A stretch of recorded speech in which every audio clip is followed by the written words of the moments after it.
সুতরাং ইসলাম বলে যেই ঘরের মধ্যে কান্নায় রূপান্তরিত হবে, যেই ঘরের মধ্যে মানুষ পেরেশানি থাকবে, ওই ঘরের মধ্যে খাবারের ব্যবস্থা করা হবে না। যেই ঘরের মধ্যে শান্তিতে থাকবে, খুশিতে আনন্দ উল্লাস করবে, ওই ঘরের মধ্যে খাবারের ব্যবস্থা করা হবে।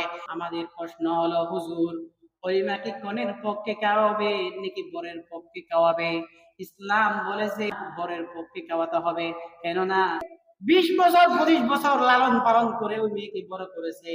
ওই মেয়েকে যখন স্বামীর ঘরের মধ্যে যখন নামাই দিয়ে দিবে, তখন ওই ঘরের মধ্যে বাবা বলেছে মেয়ের কান্না থেকে আমার কান্না বেশি ভারী, ভাই বলেছে আমার বোন থেকে আমার কান্না বেশি ভারী, মেয়ে বলেছে আমার মা থেকে আমার কান্না বেশি ভারী, মা বলেছে সবার থেকে আমার কান্না বেশি ভারী। ওই দিন বিবাহের দিন কান্নায় পড়ে যায় মেয়ের ঘরের মধ্যে। সুতরাং ইসলাম বলে যেই ঘরের মধ্যে কান্নায় রূপান্তরিত হবে, যেই ঘরের মধ্যে মানুষ পেরেশানি থাকবে, ওই ঘরের মধ্যে খাবারের ব্যবস্থা করা হবে না।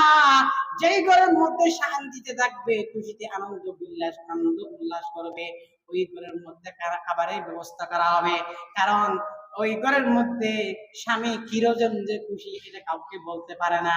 কারণ ঘরের মধ্যে নতুন দুলহারি আসছে, নতুন বউ আসছে, কাউকে বলতে পারতেছে না কিরকম খুশি লাগতেছে।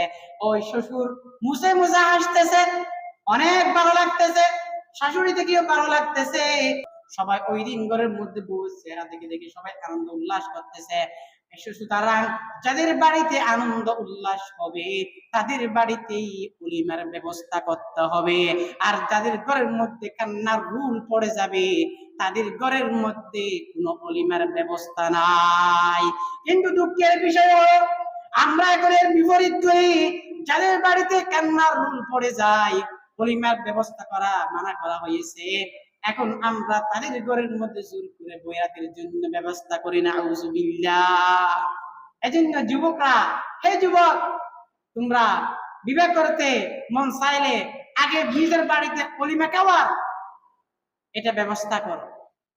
শ্বশুর থেকে 500 1000 বৈরাত নিব, এগুলো নিয়ে ছেড়ে দিন।